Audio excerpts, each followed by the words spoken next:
Bienvenidos a Psicología Autóctona Transpersonal, episodio 35. Psiconutrición, cuando lo que comes también es emocional. El día de hoy tengo preparado un episodio muy especial. Considero que es un episodio que te va a ayudar bastante a reconocer y detectar si en algún momento de tu vida has experimentado algún proceso en donde la interacción con la comida también ha jugado un papel con el área emocional y mental. Te voy a hablar de diferentes conceptos. La idea es que podamos encontrar un punto de equilibrio con diferentes temáticas que tienen que ver con la psicología, la nutrición y cómo hay una relación interesante. La mayoría de las personas cree que el problema de su alimentación es la comida, pero en consulta rara vez es así. Muchas veces lo que está en juego no es el hambre, es la emoción. Ok, lo vuelvo a repetir, muchas veces lo que está en juego no es el hambre, es la emoción. Procesos emocionales no resueltos se pueden generar procesos nutricionales que generen enfermedades. Pudiéramos pensar que a través de las malas decisiones que tomamos a la hora de alimentarnos, pudiera existir una falta de disciplina, fuerza de voluntad, pero la psiconutrición va más allá de estos conceptos que son un poco más reduccionistas a una problemática global. Hay que entender que comer también es un acto psicológico. ¿Qué es la psiconutrición? ¿A qué le suena? ¿Qué podemos comprender de este concepto, esta palabra? ¿Qué es la psiconutrición? ¿Cómo tiene una integración entre alimentación, emociones, conducta, historia personal? Pero quiero en serio que cuestionen un poco esa pregunta, ¿no? Sé que de repente, pues puede sonar extraño, ¿no? Pero a mí me suena a la relación que tiene la nutrición y la psicología como dos disciplinas juntas, pero si quieren una definición un poco más centrada a la temática del podcast, por ejemplo, va una desde la parte clínica. La psiconutrición es una disciplina integral que fusiona la nutrición y la psicología, como se los decía, para entender cómo las emociones, pensamientos y comportamientos influyen en la alimentación. Busca mejorar la relación con la comida, gestionar el hambre emocional, eliminar culpas y establecer hábitos saludables y sostenibles sin dietas restrictivas. Es un enfoque multidisciplinario, hay que recordar esto, ¿ok? Hay aspectos claves para entender el tema de psiconutrición. Desde esta postura del enfoque multidisciplinario, trabaja con psicólogos, nutricionistas, para abordar la raíz emocional de los hábitos alimentarios. A eso me refiero con un enfoque multidisciplinario. Analiza el hambre emocional versus el hambre física. Enseña a distinguir la necesidad fisiológica de la ingesta por estrés, ansiedad o aburrimiento a la necesidad fisiológica que es el alimento, ¿no? La alimentación consciente fomenta comer con atención plena, escuchando las señales de hambre y saciedad del cuerpo. Muchas veces estamos comiendo y tenemos el celular en la mano, o estamos viendo la tele, o ni siquiera estamos disfrutando realmente lo que nos estamos comiendo. Es un proceso tan complejo en donde no nos llegamos a percatar o a dar cuenta lo que estamos realizando en tiempo presente. Eso llega a pasar mucho con temas de fast food, ¿no? Comida rápida, o cuando estamos viendo la tele, como les menciono, o cuando hay una combinación alcohol más comida, por ejemplo, o un intercambio de sustancias. Hay personas que llegan a ser consumidoras de cannabis, por ejemplo, y a través del cannabis, de repente, después de la experiencia psicoactiva del cannabis, llegan a tener atracones de comida, ¿no? Y eso también, pues, no es favorable. Vamos a analizar varios puntos. Me gustaría empezar con un punto clave. No comemos solo por hambre biológica, comemos por regulación emocional.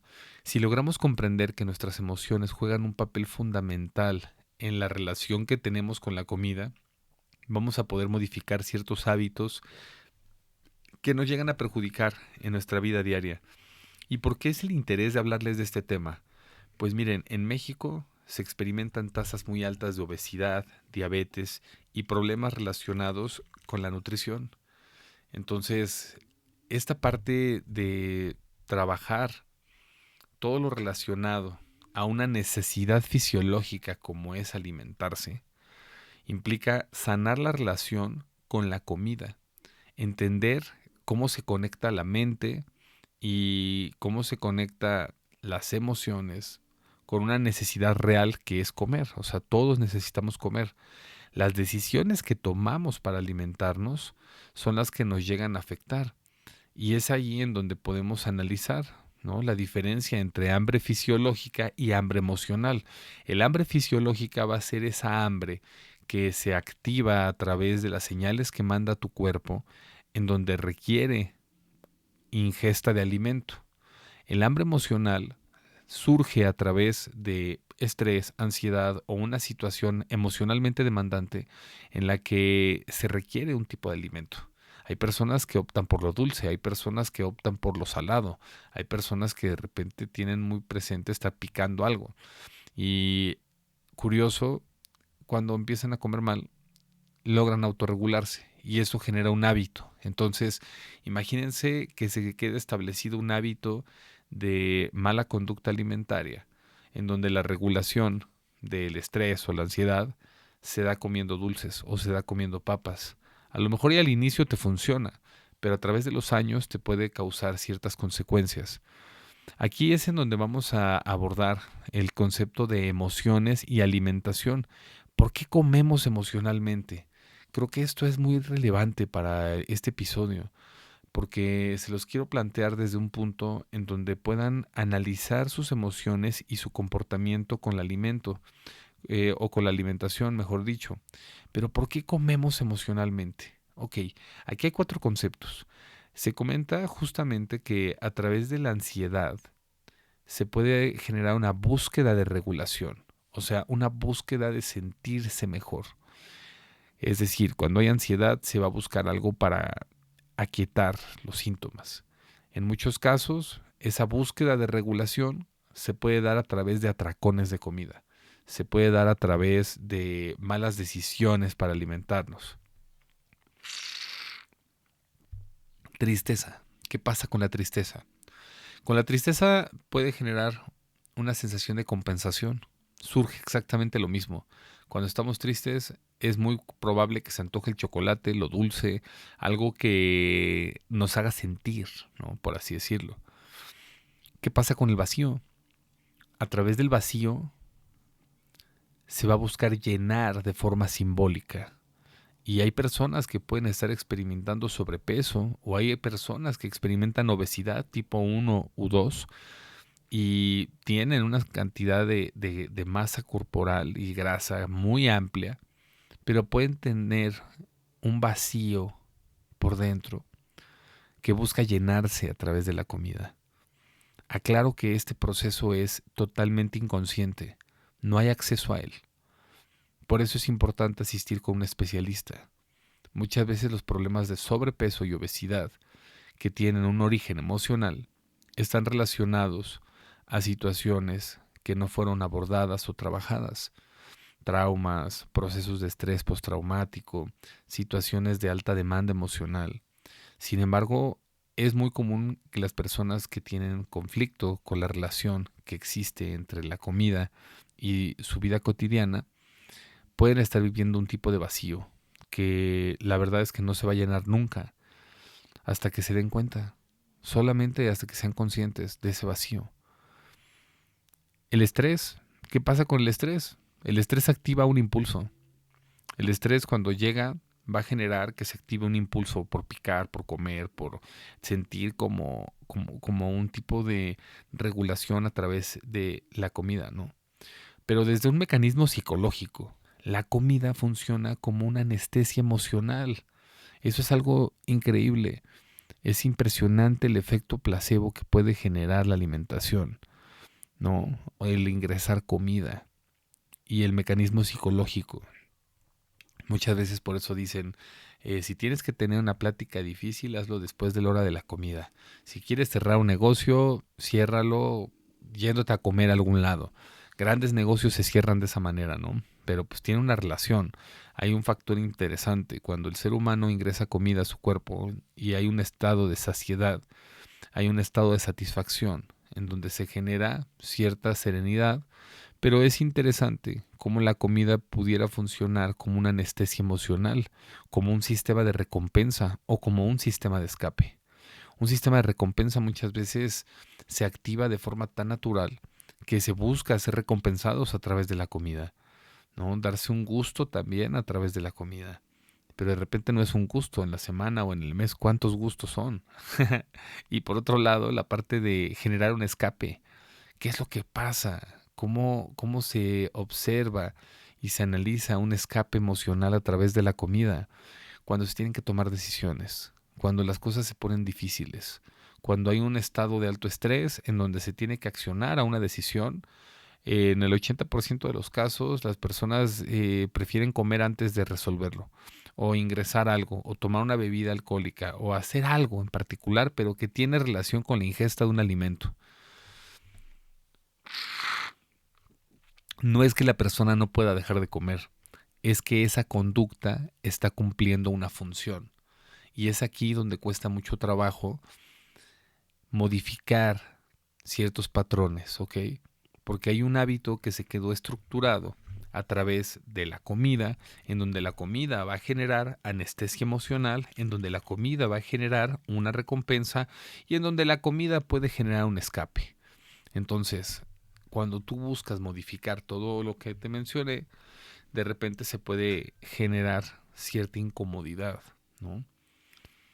No es que la persona no pueda dejar de comer, es que la conducta está cumpliendo una función. ¿Y qué función está cumpliendo la conducta cuando se está dando de forma negativa la alimentación? Pues estar generando escape, estar generando anestesia, estar generando una recompensa, estar trabajando quizá ansiedad, tristeza, vacío o estrés.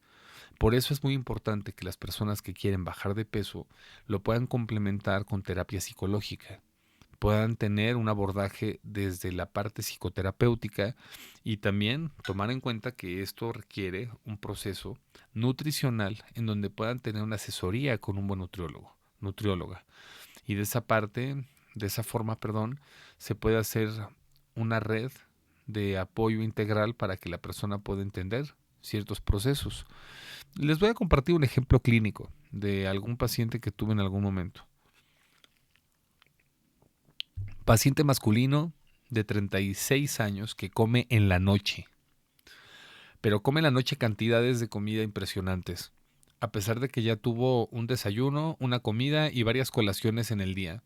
El paciente argumenta haber estado en un régimen alimenticio con un nutriólogo, pero tener este problema desde hace años, que a pesar de que hace dietas, en la noche le dan atracones y come. Hay dos puntos. No es hambre.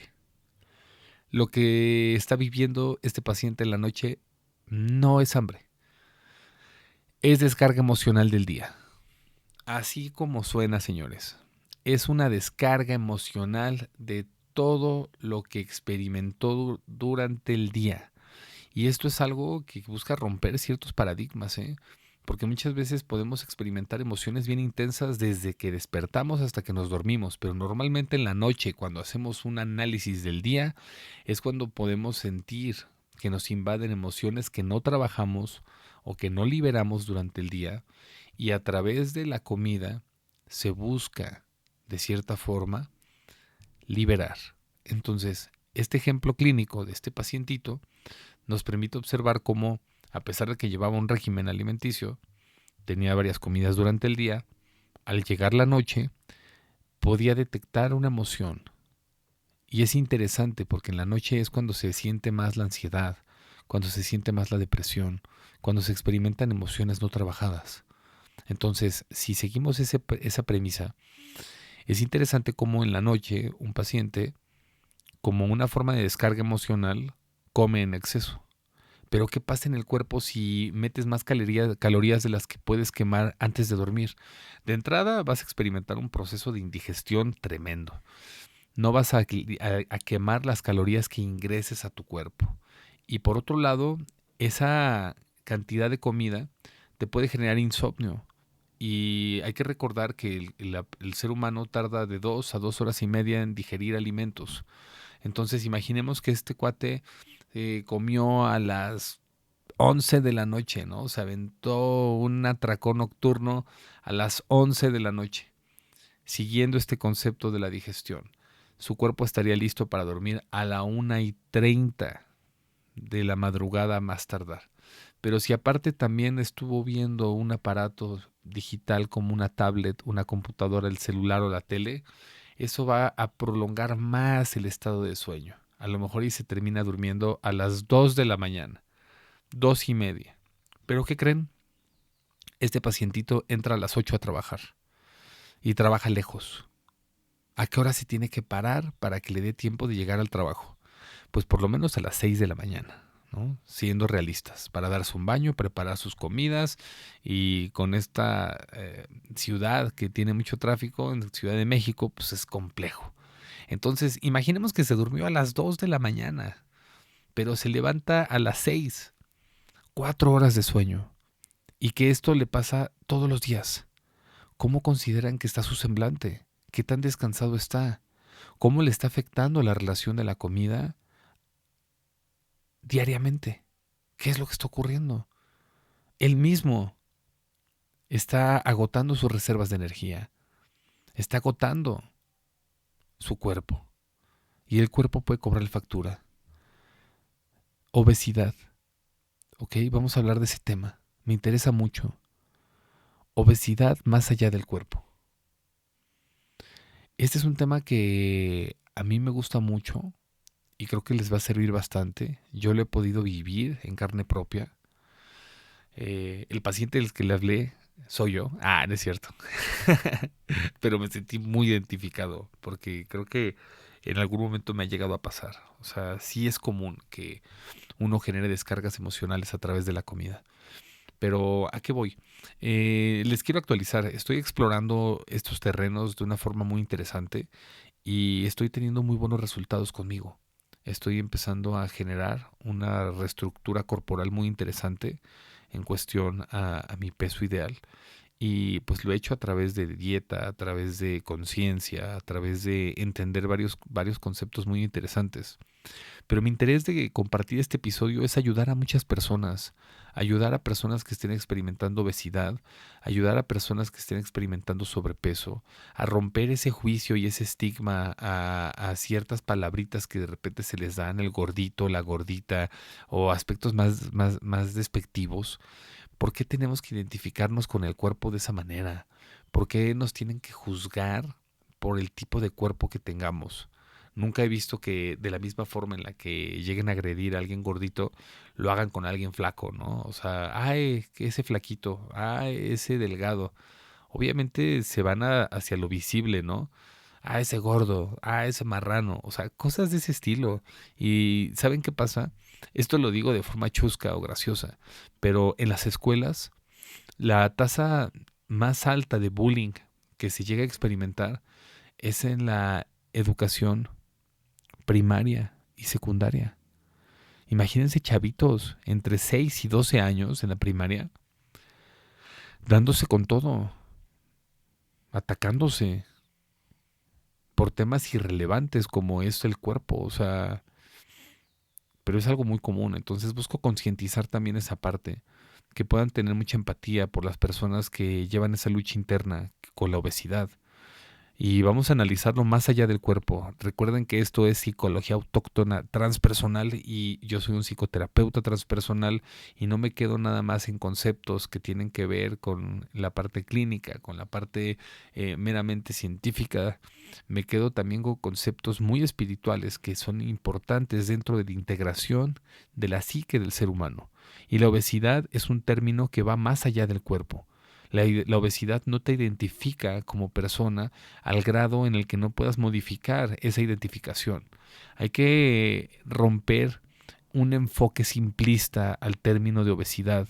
Comer mucho es igual a obesidad. Ok, es lo más visiblemente observable, pero obesidad es igual a un fenómeno multifactorial. ¿Ok? Quiero que lo podamos empezar a analizar desde esa perspectiva. La obesidad es un fenómeno multifactorial. Hay varios factores involucrados. Eso quiere decir multifactorial. ¿Qué factores vamos a citar? Están los factores biológicos, que tienen mucho que ver con todo el funcionamiento del cuerpo, todo el eje hormonal de entrada, por ejemplo, cómo está el sistema hormonal de, por ejemplo, de un hombre, ¿no? Sus niveles de estrógeno, sus niveles de testosterona, cómo está de su tiroides, por ejemplo, eh, todo lo que tiene que ver con el cuerpo, ¿no? Cómo está en su glucosa, cómo se encuentra en general, ¿no? Con todos estos factores que tienen que ver con la biología humana. Existen factores psicológicos, ¿ok? Hay procesos psicológicos que no están resueltos y pueden generar una interacción con la conducta de alimentación negativa, ¿no? O iba a decir conducta alimentaria, pero no estaba bien dicho. Entonces, hay factores biológicos, hay factores psicológicos, existen factores sociales. En los factores sociales me voy a detener un poco porque en ese tipo de factores es en donde la misma sociedad, la familia, te jala a portarte mal con la alimentación, ¿no? Hay veces que por convivir, hay veces que por interactuar, hay veces que dentro de la dinámica se da de forma tan natural tomar malas decisiones respecto a la alimentación que uno no se da ni cuenta. Pero también hay que tomar en cuenta que los factores sociales tienen mucho que ver con el carácter de la persona. ¿Y qué es el carácter? El carácter es un constructo social desarrollado con la interacción que se tiene en grupos sociales. Entonces, el carácter se modifica a través de las personas con las que te rodeas. Y si las personas con las que te rodeas tienen muy malos hábitos de alimentación, es probable que tu carácter se moldee a través de esos hábitos. Si tu carácter se moldea a través de la interacción con personas que tienen problemas de alimentación, es probable que tú lo puedas desencadenar. Y sé que suena muy, muy extremista esto que estoy mencionando. Y me van a decir, oye, entonces, ¿qué hago? O sea, me salgo de mi casa porque mi casa es en donde está el problema, ¿eh? O sea, en mi casa mi mamá es la que prepara esto de comer, siempre llevan esto, a mi papá le gusta aquello. Entonces mi carácter ya se moldeó a través de lo que ellos hacen. Pues desgraciadamente sí. Pero también afortunadamente el carácter se puede modificar y las decisiones que puedas tomar en tu vida pueden impactar también a tu familia. Entonces, se empieza de forma individual. Hay que recordar que este proceso es individual. Impacta al colectivo, por supuesto, pero es individual. Y el último factor son los factores conductuales. Hay ciertas conductas aprendidas que se conectan también con lo social que les mencionaba hace un momento, pero ojo, conductas observables son conductas replicables. Los procesos en donde se experimenta obesidad, por ejemplo, no es un tema que aparece de la noche a la mañana. Por supuesto que no. Para que una persona llegue a experimentar obesidad son años de malos hábitos. Son años, años, años. Pueden estar en un peso en el que no se nota mucho, pero de repente pueden empezar a aumentar, aumentar, aumentar y a través de los años llegar a un punto en tener un sobrepeso o una obesidad de 20 kilos por arriba del promedio, de 30 kilos por arriba de su promedio. Pero en México las personas pueden llegar a tener una obesidad de más de 20 kilos de su peso sugerido, dependiendo su talla o estatura. Entonces esto es algo muy delicado porque las personas están cargando mucho peso, están cargando peso de forma innecesaria. Y cuando empiezan a bajar de peso, se empiezan a liberar de todo ello. Entonces, hay una dimensión emocional muy interesante en la psiconutrición que nos puede permitir entender este concepto de forma muy interesante, y es la relación con la vergüenza, con la culpa, con la autoimagen, con el rechazo. Porque si logramos entender la dimensión emocional, nos vamos a poder hacer cargo de una forma más armoniosa. Hay que recordar que la misma capacidad que tenemos de no hacer las cosas, de tomar malas decisiones para alimentarnos, también la tenemos para hacer las cosas de forma distinta, para tomar mejores decisiones. Entonces, cuando surge, por ejemplo, desde la dimensión emocional, la vergüenza puede estar muy asociada a la forma de comer, al tipo de comida, inclusive al plato que se sirve a las personas, ¿no? Con mucha comida. Pero también puede estar muy presente hacia cómo se ven, hacia la ropa, a muchos aspectos en donde las personas con obesidad pueden sentir vergüenza por tantas cosas, de verdad, por tantas cosas, que en ocasiones empiezan a ocultar su cuerpo. También la culpa. La culpa, híjole, es algo tan presente en estos temas de psiconutrición, en donde a través de malas decisiones que se toman y se come de forma muy mal, inmediatamente que te acabas de terminar así una pizza, por ejemplo, si estabas en un régimen alimenticio, si ibas bien, ya te estás sintiendo mal. Mal contigo, mal emocionalmente. Y no es que tengas que estar en dieta para sentirte mal, ¿eh? Hay personas que pues intentan de todo y de repente no pueden simplemente. O sea, imaginemos a alguien que le encantan los tacos y que de repente dice, ok, ya, voy a descansar de la grasa y de los tacos por un mes. Pero al mes o antes se va con su taquero de confianza, se pide una cantidad grande de tacos y todavía con extra queso y 2 refrescos. Al momento es algo que está disfrutando. Al momento es algo que está permitiendo navegar como una anestesia emocional. Obviamente cuando te los estás comiendo no vas a pensar en la culpa. Cuando te los estás comiendo te estás dando un momento de placer de tu vida. Esa bomba de sabores a nivel, pues, ¿no? Físico, mental. La anestesia emocional está presente. Pero cuando te los terminas, cuando te terminas esos tacos y empiezas a detectar la inflamación de tu cuerpo, la indigestión, qué hiciste, cuánto te gastaste, cómo está tu panza, viene la culpa. Y viene con tanta fuerza que uno puede llegar a ser letal consigo mismo, puede llegar a ser muy duro. Y es ahí en donde les pido que tengan paciencia, que puedan encontrar un punto de equilibrio para tener mayor voluntad. Y desde la dimensión emocional, perdón, la autoimagen también tiene que ver bastante. Cómo se perciben, cómo ven su cuerpo. Es muy interesante porque cuando hay obesidad puede haber también una pequeña alteración de la autoimagen, ¿no? Las personas con obesidad no llegamos a detectar en ocasiones realmente qué tan gordos estamos, cómo nos vemos. Es un proceso y un fenómeno bien interesante. Una persona que experimenta obesidad, ¿quieren saber cuál es la forma en la que se da cuenta que está subiendo de peso? Prácticamente cuando te deja de quedar la ropa. ¿Y qué es lo que deberíamos de hacer cuando no nos empieza a quedar nuestra ropa? Pues bajar de peso, ¿no? Pero ¿qué creen que se hace? Porque esto también es un tema del sistema, ¿eh? O sea, ahorita vamos a hablar un poquito de eso. Normalmente cuando uno sube de peso, por estadística, subes de talla. Ah, pues ya no compro L, ya compro XL. Y empezamos a normalizar que tenemos el acceso a comprar tallas gigantes. Y de repente, pues un 3XL para que me quede flojito. Y uno se compra ropa muy grande y con esa ropa sientes que te queda.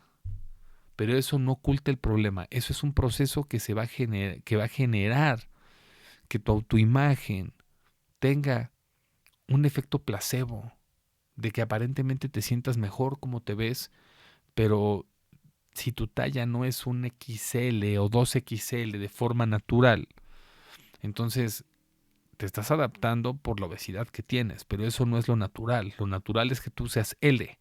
Entonces bajas a L en lugar de comprar tallas más grandes. Es por eso que la autoimagen pues es muy importante, ¿no? Trabajarla. Y pues eso se empieza a lograr a través de la misma manera. Cuando las personas bajan de peso, se empiezan a dar cuenta en la ropa. Hay un cliché muy fuerte hacia el tema del sobrepeso y la obesidad, en donde no sé quién nos dijo que nos tenemos que regir al 100% en los kilogramos o libras de peso que tengamos y queremos resultados rápidos a través del peso. Pero hay que recordar que el peso que arroja una báscula no es nada más grasa. El peso que arroja una báscula puede tener también porcentajes de músculo, de agua, de huesos, ¿no? Hay muchos procesos, grasa visceral, ¿no? La grasa que está en las vísceras, en los órganos. Entonces, ¿qué es lo que pasa cuando las personas comienzan a bajar de peso? Empieza a disminuir el porcentaje de grasa visceral, empieza a salir el exceso de agua, empieza a haber una recomposición corporal que va a ir generando que primero se bajen tallas. Entonces, cuando empiezas a detectar que la ropa te comienza a quedar, te sientes más motivado y ahí es en donde puedes trabajar la autoimagen. Empiezas a bajar de talla y comienzas a trabajar el rechazo. ¿Ok? El rechazo se vive de forma personal y también de forma social. Por eso es tan complicado el tema de la obesidad, ¿no? Las personas con obesidad llegan a ser muy rechazadas socialmente y también de forma individual, ¿eh? Uno no se acepta a veces, prefiere el aislamiento. Es un proceso que afecta bastante. Hay que entender que el cuerpo muchas veces expresa lo que no se puede procesar emocionalmente. Y es ahí en donde entra la psicoterapia. En ocasiones se requiere un especialista en salud mental para poder ayudar a procesar emocionalmente aquello que el paciente no lo puede hacer. Y no es que uno lo vaya a hacer por el paciente, así no funciona la psicoterapia, pero sí vas a brindar el entorno y herramientas necesarias para acompañarlo y que lo pueda procesar. Muchas veces cuando el cuerpo expresa lo que no se puede procesar emocionalmente, lo va a expresar a través de atracones de comida, lo va a expresar a través de enfermedades, lo va a expresar a través de obesidad, lo va a expresar a través de diabetes, a través de hipertensión. O sea, este tema de la psiconutrición es tan interesante que de hecho estoy pensando meterme un diplomado. Estoy muy fascinado con todo lo que tiene para ofrecer, entonces pues va por ahí también la idea de este episodio. Quiero ver también cómo impacta, qué les parece, por así decirlo, y pues también que me den un review del episodio, ¿no? Pero bueno, no nos desviemos del tema. Ya que abordamos este punto en donde el cuerpo muchas veces expresa lo que no se puede procesar emocionalmente y tenemos presente que quizá un proceso de psicoterapia más un abordaje con un nutriólogo o nutrióloga nos puede dar un resultado magnífico, ¿no? Formidable. Pero hay que entender que existe un riesgo importante cuando estamos presentando un ciclo de malestar en torno a la relación con la comida. Y ese ciclo de malestar o ese riesgo importante que les quiero mencionar es algo que se conoce como, o yo le puse así también, eso sí, yo le agregué el nombre, ¿no? Le pongo el ciclo de la autodestrucción, pero es simplemente un ciclo. Yo le agregué la palabra autodestrucción porque considero que inconscientemente una mala relación con la comida puede generar tu propia autodestrucción. Y es restricción, ansiedad, atracón, culpa, restricción.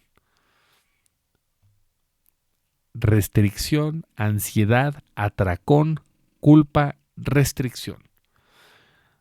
Eso quiere decir que se genera una restricción al alimento, a malas decisiones. Eso va a generar ansiedad. Esa ansiedad va a llegar a un punto alto que va a detonar a que se dé un atracón de comida. Después vamos a sentir culpa y nuevamente vamos a restringir la comida. Y eso se va a estar repitiendo de forma cíclica, un patrón circular, sin principio y sin final. Estar restringiendo la comida, estar generando ansiedad, empezar a tener un atracón, sentir culpa. Y eso es un ciclo autodestructivo. Hay que salir de ese bucle, hay que trabajarlo de una forma más amorosa.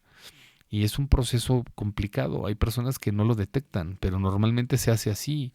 Normalmente buscamos un producto milagro, buscamos una dieta mágica, o queremos bajar de peso en una semana, o empezamos a restringir alimentos y no tenemos el conocimiento nutricional para entender cómo funciona el cuerpo.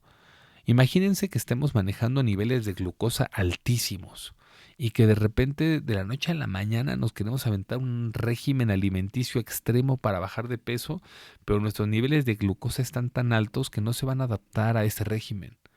Y va a costar mucho trabajo y va a generar ansiedad y vas a aventarte un atracón y culpa y otra vez. Por eso un especialista te puede ayudar a trabajar con este patrón, para que puedas abordar desde la parte mental y desde la parte nutricional. Aquí en este sentido, por ejemplo, en este ciclo que les menciono, es en donde entramos dos especialistas, ¿no? O sea, el especialista en nutrición va a trabajar la parte de la restricción y decisiones que tenga que tomar el paciente para alimentarse.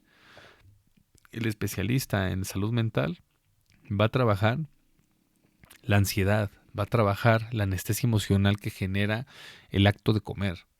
Y eso puede dar un resultado muy favorable.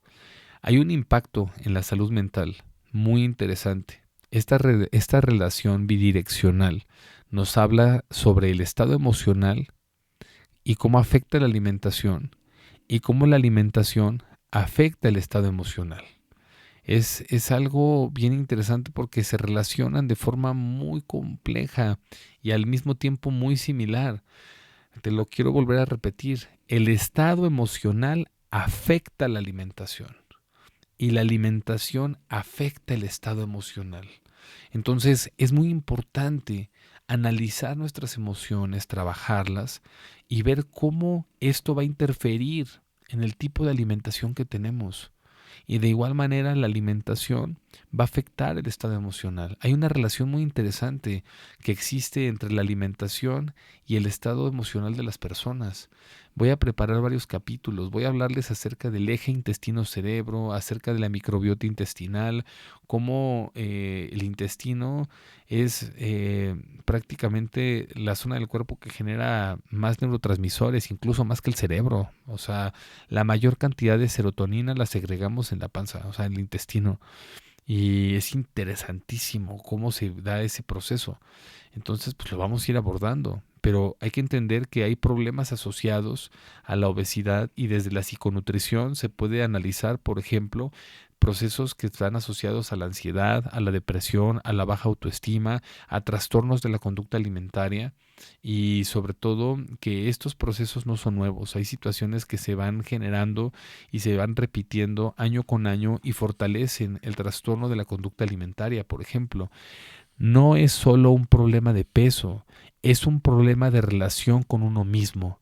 Es ahí en donde se puede empezar a trabajar y la gente cuando entiende ese concepto, cuando logra concientizar que no es solo un tema de estética, que no es solo un tema de rechazo a uno mismo, que no es un tema de obesidad y sobrepeso el que tienen, cuando entienden que es un problema de la relación que tienen con ellos mismos, les juro que bajan de peso rapidísimo, porque aprendes la lección, aprendes ese proceso. Y los procesos de aprendizaje en la vida justamente son para eso. Cuando tú tienes un insight, te cae el 20, ese proceso ya cumplió su función. Pero si tú ese proceso no lo trabajas, si no le entras al quite a trabajar eso, vas a seguir en ese patrón muchos años más. Entonces, estamos a tiempo.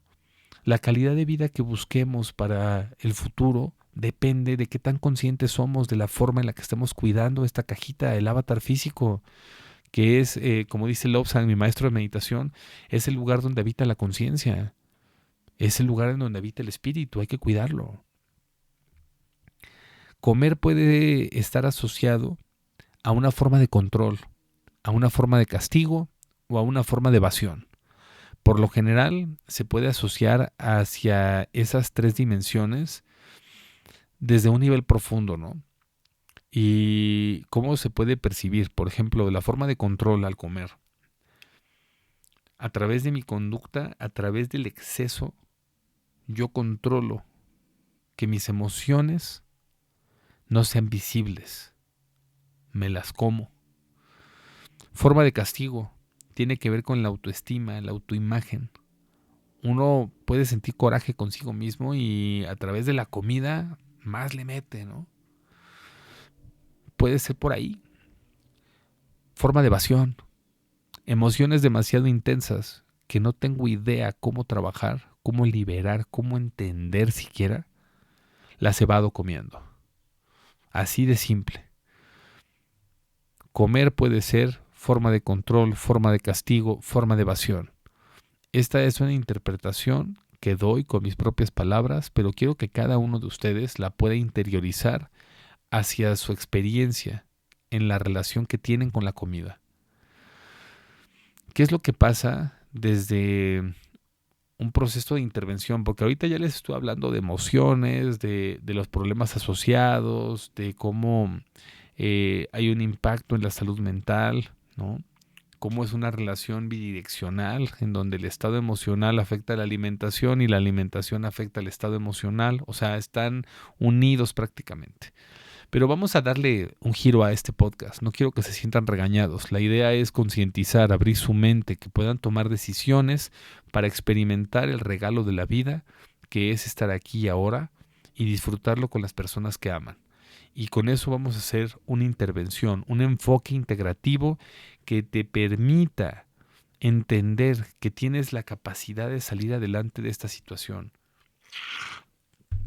que puedes lograr dejarte de identificar con aspectos que no te suman y empezar a hacerlo con aspectos que sí te suman. Vamos a empezar primero con lo que no te funciona.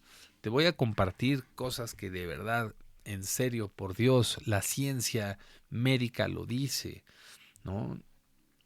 Cosas que no te funcionan, dietas restrictivas, dietas extremas. O sea, quiero que seas consciente y respetuosa contigo misma. Si llevas por lo menos más de 10 años con sobrepeso u obesidad, una dieta restrictiva, estricta, así y extrema, no te va a hacer bajar en un mes. Es muy probable que claudiques y recaigas. Si te tardaste 10 años en generar ese sobrepeso o esa obesidad, requieres paciencia. Una dieta restrictiva no va a ser funcional. Una dieta estructurada a tus necesidades, sí. Ok. Solo enfoque nutricional. Lo que no te funciona, ir nada más con el nutriólogo. Por eso la persona no baja de peso. Y yo la estoy comprobando, o sea, incluso me estoy usando de conejillo de indias, ¿no? O sea, tengo una terapia nutricional muy buena y también terapia psicológica y vi el cambio, ¿no? Entonces, si vas nada más con el nutriólogo, no vas a bajar de peso de la misma manera. ¿Qué es lo que cambia? Cambia todo. Si fueras a terapia, puedes encontrar respuestas del origen de esta conducta y eso te puede hacer prevenirla. ¿Qué es lo que sí funciona? Me quiero regresar un poco, perdón. En lo que no funciona, también quiero recomendar a las personas que se cuiden. Hay productos que te prometen muchas cosas, desde medicamentos que están ahorita muy famosos, hasta el uso, ¿no?, de hormonas, por ejemplo la levotiroxina, que pues activa la tiroides. Y hay personas que si estimulan la tiroides bajan de peso, sí, pero también pueden lastimarla, ¿no? Termogénicos, suplementos, todo ese tipo de herramientas, porque a fin de cuentas son herramientas, pero para personas que no tienen un nivel de obesidad o sobrepeso. O sea, sí van a funcionar, pero con una dieta. Sí van a funcionar, pero de forma específica. Entonces, lo que no te funciona es eso, dietas restrictivas, ir solo con el nutriólogo, buscar productos milagro. Pero te voy a hablar ahora de lo que sí te funciona, lo que nos dice la ciencia y lo que he podido estudiar y que si lo combinas de forma adecuada te puede dar un resultado formidable. Lo primero es la conciencia emocional. Hay que recordar que el término conciencia, desde el enfoque transpersonal y como me gusta narrarlo, es la capacidad de reconocer que existes, de reconocer que vives, que estás vivo, que respiras, que estás en esta realidad. Y la conciencia emocional implica que tengas la capacidad de conectar con lo que sientes en el momento que sea, la emoción que sea. Puede ser tristeza, puede ser alegría, puede ser miedo, puede ser la emoción que tú quieras. pero que tengas conciencia de que eres un ser emocional y que tus emociones habitan dentro y fuera de ti, en todas las direcciones. Algo que también te funciona, la regulación del estrés. ¿Tú sabías que el estrés es una de las principales causas en las que las personas deciden iniciar un proceso de psicoterapia? Es impresionante la tasa tan alta de estrés que experimenta el mundo y cómo el estrés activa la hormona del cortisol, y el cortisol está asociado a muchos problemas y afectaciones físicas, psicológicas. Entonces, una regulación del estrés es algo que definitivamente sí te funciona para la relación que tengas con la comida. Y ahí es en donde se activa otro punto, ¿no? Relación consciente con la comida. ¿Cómo te llevas con la comida? ¿Le das el valor que merece a la comida? ¿Tienes gratitud hacia la comida? ¿Tienes presente qué es lo que hacen los alimentos en tu cuerpo? Esto tiene mucho que ver con informarte, tiene mucho que ver con documentarte, analizar qué tipo de carne te conviene más comer, qué tipo de frutas puedes comer, qué tipo de vegetales, la rapidez con la que comes, cuántas veces masticas, qué tanta agua tomas, qué tan consciente estás siendo de lo que estás realizando en ese momento. Y la relación con la comida se trabaja desde muy pequeños, ¿eh? Porque en ocasiones podemos tener una estimulación digital en donde solamente comíamos y nos daban un celular. Yo ya estoy un poco más viejo. En esta época no era un distractor el celular, pero quizá la tele, ¿no? O sea, te ponen la tele y con la tele comes. Y si no hay tele, no comes. Entonces, cuando creces, estás con el celular en la mano y comiendo. O con la tele prendida y comiendo. Atención unipuntual, señores. Atención a una sola cosa. Si estás comiendo, estás comiendo.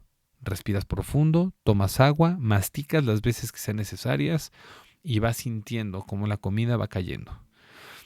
Y el trabajo terapéutico, la terapia psicológica, combinada con terapia nutricional. Esos 5 puntos, ¿no? Con esos 5 puntos les juro que pueden encontrar un resultado formidable. Si hay conciencia emocional, si hay regulación del estrés, si hay una buena relación consciente con la comida, si hay un trabajo terapéutico con psicólogo y nutriólogo, el resultado puede sorprenderlos. Y lo he podido observar porque trabajo con varios colegas nutriólogos y es increíble cómo mejora todo. Desde esta parte hay que recordar que la psiconutrición, y ahorita como lo quise manejar con el toque transpersonal desde mi área, va a representar que se dé un proceso de maduración, un proceso de aceptación y amor hacia el cuerpo físico, hacia la emoción, hacia la conciencia alimentaria. Entonces, la idea es que puedas encontrar todo lo necesario para conectar con tu cuerpo, con tus emociones, con tu conciencia. No necesitas más control, necesitas más conciencia. Sanar tu alimentación no es solo cambiar lo que comes, es cambiar la relación que tienes contigo. Y lo digo con muchísimo respeto, pero es de vital importancia si quieres tener calidad de vida en el tercer ciclo de tu vida, que es la vejez, que puedas sanar tu alimentación y que puedas entender que no es solo cambiar lo que tú comes, que es cambiar la relación que tienes contigo. Entender que la alimentación es una actividad que vas a hacer toda tu vida.